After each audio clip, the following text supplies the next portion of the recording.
La inflamación es un proceso fisiológico, ¿no? Es una respuesta que se da en situaciones determinadas y se caracteriza pues porque esa respuesta se da frente a la presencia de un daño, ¿no?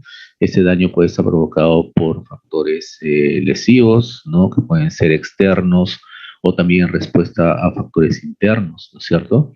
Y estos pueden estar mediados por toxinas, pueden estar mediados por microorganismos, ¿no? Sean estos infecciosos, patógenos, ¿no? Que al final pues generan una respuesta por ser cuerpos extraños, quizás si son endógenos, ¿no? En localizaciones en las que normalmente no deberían estar, ¿no? Desde su inicio, pues, vamos a ver que en el proceso inflamatorio se desarrolla una serie, una secuencia de 12 de pasos, ¿cierto? Desde la activación de mediadores químicos, ¿no? Que se ha caracterizado porque influyen la posible solución del daño, ¿no? Ese es el objetivo inicial.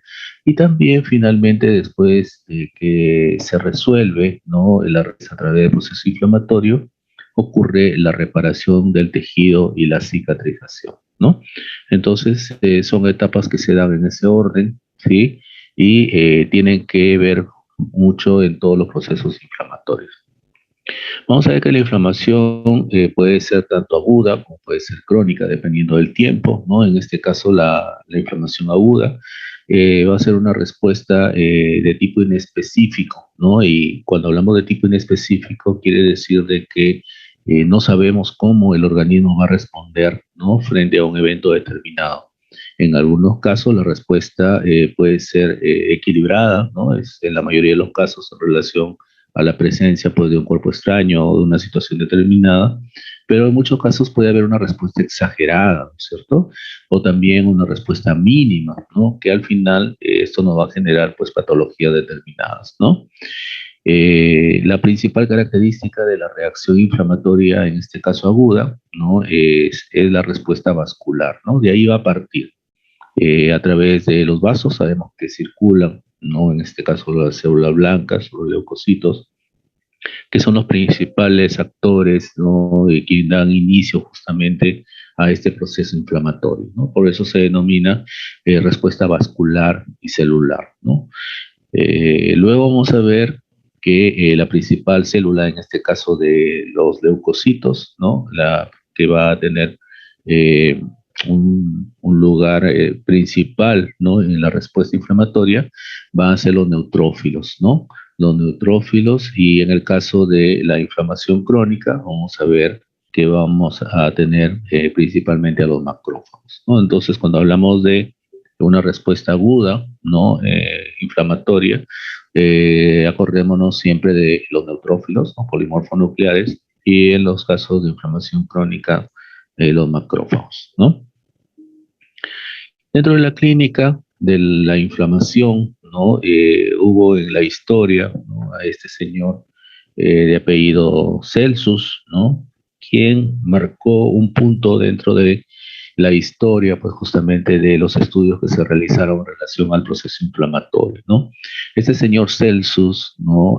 Caracterizó al proceso inflamatorio teniendo cuatro características, ¿cierto? Él decía de que todo proceso inflamatorio, ¿no? Y no se equivocó porque hasta ahora tenemos presentes esas características que él mencionó en aquella época. Todo proceso inflamatorio se caracteriza por cuatro situaciones, ¿no? En primer lugar, el rubor, ¿no? Que es la coloración que adopta el tejido. Ustedes pueden ver aquí en la parte inferior, ¿no? En la figura un pie, un proceso inflamatorio, ¿no? El rubor es esa coloración rojiza, eritematosa, que caracteriza todo proceso inflamatorio. Luego mencionó al calor, ¿no? Si ustedes tienen a un paciente o una persona que tiene un proceso inflamatorio como el que vemos aquí, ¿no? Ustedes colocan la mano sobre esta zona que está inflamada y van a ver que tiene un aumento de la temperatura, ¿cierto? Entonces tenemos el rubor, el calor, el edema, ¿no? Ustedes pueden ver aquí esta zona eritematosa, ¿no? Con un aumento de calor que está hinchada, ¿no? En términos simples. Eso se denomina edema, ¿cierto? Está edematizada. Y finalmente, pues, el cuarto o la cuarta característica que es el dolor, ¿no es cierto? ¿No? Como todos podemos imaginar, una lesión de este tipo va a generar dolor, ¿no? En la zona donde está siendo afectado, ¿no? Entonces no se olviden, desde aquellos tiempos hasta la actualidad, estas características clínicas del proceso inflamatorio se le denominó la tetrada de Celsus, ¿no? Tetrada porque fueron cuatro características: rubor, calor, edema y dolor, ¿no? Que caracteriza todo proceso inflamatorio, ¿ok? Muy bien. Este señor Virchow, que fue otro científico, ¿no? En una etapa más cercana a la nuestra, agregó otra característica, ¿no? Que muy bien puede derivarse de las anteriores, pero que finalmente pues puntualiza, ¿no? El efecto que pueda tener el proceso inflamatorio. Y este señor Virchow dijo que además de la tetrada de Celsus, ¿no? El proceso inflamatorio se caracteriza porque hay una pérdida de la función, ¿no? Entonces aquí viene la pregunta, ¿no? ¿Ustedes creen que una persona que tiene una lesión inflamatoria como la que tiene esta señora o señor en el pie pueda utilizar correctamente el pie? ¿No? ¿Ustedes creen que pueda movilizar, caminar normalmente o colocarse el calzado con este proceso inflamatorio? Creo que no, ¿cierto? Es difícil. Entonces, a eso le llamó pérdida de la función, ¿no? O alteración funcional, ¿ok?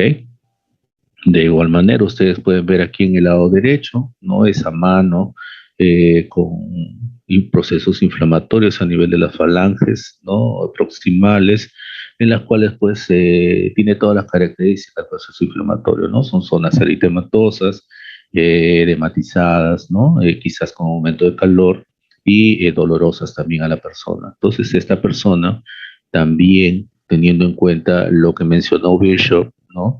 Podríamos decir de que también tiene pérdida de la función o tiene una limitación funcional, porque esa mano edematizada de esa manera difícilmente pues, podría funcionar adecuadamente o tomar acciones como si es que no tuviera ese proceso inflamatorio, ¿no?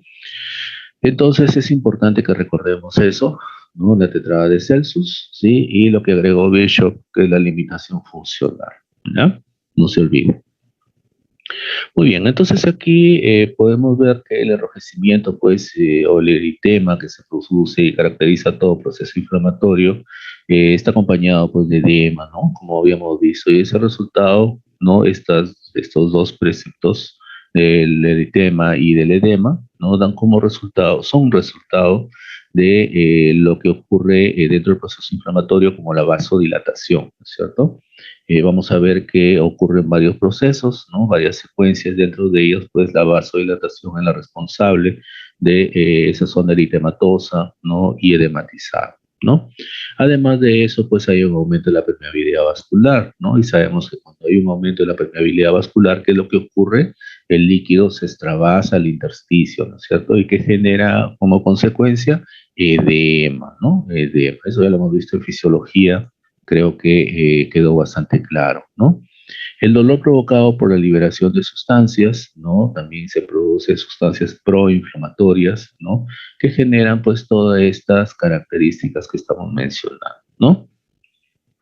Muy bien, entonces ustedes pueden ver aquí, ¿no? En este esquema, cómo es que ocurre, ¿no? Los vasos, cualquiera de los vasos circulan como componente de la sangre, los eritrocitos, los leucocitos y las plaquetas, ¿no? Cuando hay un proceso inflamatorio, ¿no?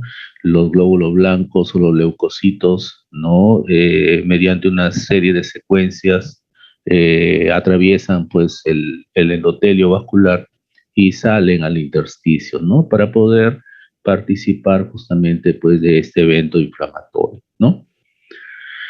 Se puede clasificar los procesos, como les mencionaba en un inicio, ¿no? En un proceso inflamatorio agudo o un proceso inflamatorio crónico, ¿no? El proceso inflamatorio agudo se considera como la primera reacción, ¿no? Que se inicia en este caso siempre, ¿no? Es lo más frecuente. Y tras de esto, pues si es que a lo largo del tiempo continúa la presencia del cuerpo extraño, quien generó la inflamación, ya se deviene un proceso crónico, ¿no? Y esta inflamación aguda se caracteriza, pues, porque hay la formación de tejido líquido o exudado, ¿no? Inflamatorio, que contiene proteínas, células sanguíneas, ¿no?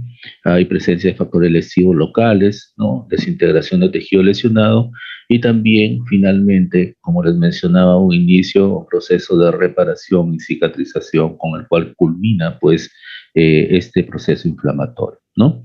Y luego tenemos la inflamación crónica, ¿no? Que es un proceso inflamatorio agudo que persiste en el tiempo, ¿no? Y al persistir en el tiempo ya va tomando otras características y se va colocando pues como algo ya constante a lo largo del tiempo en la vida de la persona, ¿no? Un ejemplo muy clásico de un proceso inflamatorio agudo, ¿no? Podría ser, por ejemplo, cuando una persona trata de utilizar el martillo para clavar un clavo, ¿no? Y erra, ¿no? Y hierra, en vez de darle el martillo, al clavo le da el dedo, ¿no? Entonces se produce todo un proceso inflamatorio con edema, ¿no? Lesión en el tejido, ¿no? Que finalmente a lo largo de los días, ¿no? Finaliza con procesos de cicatrización y reparación, ¿cierto? Y un proceso crónico, ¿no? Ya forma parte de generalmente enfermedades que se dan a largo tiempo, ¿no? Como este dedo que veíamos aquí en la mano, ¿no? Este dedo característico, pues, una artrosis de mano, ¿sí?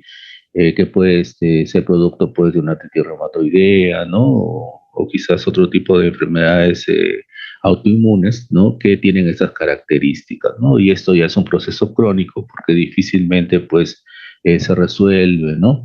Entonces, a lo largo del tiempo va a estar presente en la vida de la persona, ¿no? Entonces vamos a ver que en relación a la inflamación aguda, ¿no? Los estímulos que puedan generar una respuesta de este tipo, ¿no? Pueden ser infecciones, ¿no? Si nosotros tenemos una herida, una abrasión en la piel, ¿no? A través de esa lesión o esa solución de continuidad, pues puede ingresar una bacteria, ¿no? Y generarnos una inflamación en la zona donde se ha producido la lesión, ¿no? O puede ser producto de un traumatismo también, ¿no es cierto? Un traumatismo que puede ser superficial, puede ser un traumatismo cerrado, ¿no? Como el que ocurre, por ejemplo, en unos accidentes de tránsito, ¿no? O también puede haber necrosis tisular, ¿no es cierto? Cuando hay privación de riego sanguíneo a diferentes zonas, ¿no? Lo que ocurre, por ejemplo, en el pie diabético, ¿no es cierto? Cuando la circulación sanguínea de la sangre no llega, ¿no? En forma adecuada hacia la parte más distal del pie, empieza un proceso de necrosis tisular, ¿no? Que finalmente pues culmina en un pie diabético, ¿no? Como vamos a ver quizás más adelante. La presencia de cuerpos extraños, ¿no? Cuando a veces en el verano caminamos descalzos, ¿no? Y una astilla se inserta, ¿no? En la planta del pie, por ejemplo, ese es un cuerpo extraño, ¿no? Como respuesta del organismo va a generar un proceso inflamatorio, ¿sí? Que finalmente, pues, va a tener como punto de inicio la presencia de esta astilla, en este caso, ¿no? O también las reacciones inmunitarias, ¿no? Que finalmente también generan, pues, una respuesta inflamatoria. Cada uno de estos estímulos puede tener momentos o situaciones en las cuales se da un punto de partida, ¿no? Pero en general existe pues una cadena, una secuencia, ¿no? De respuestas que en general pues es común a todos los procesos inflamatorios, ¿no? Existen cambios que pueden estar relacionados, ¿no? En este caso con la inflamación aguda, ¿no? Que generalmente tienen estas dos etapas, ¿no? Como habíamos visto, de inicio la respuesta vascular, ¿no?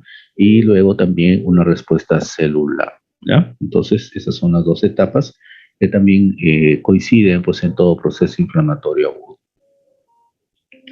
En relación a los cambios vasculares, vamos a ver que va a ocurrir cambios en el calibre y en el flujo de los vasos, ¿no? Sabemos que los cambios que tienen que ver con el calibre de los vasos son dos, ¿no es cierto? O es vasodilatación, en el cual el vaso se dilata, o es vasoconstricción, cuando el vaso se contrae, ¿cierto?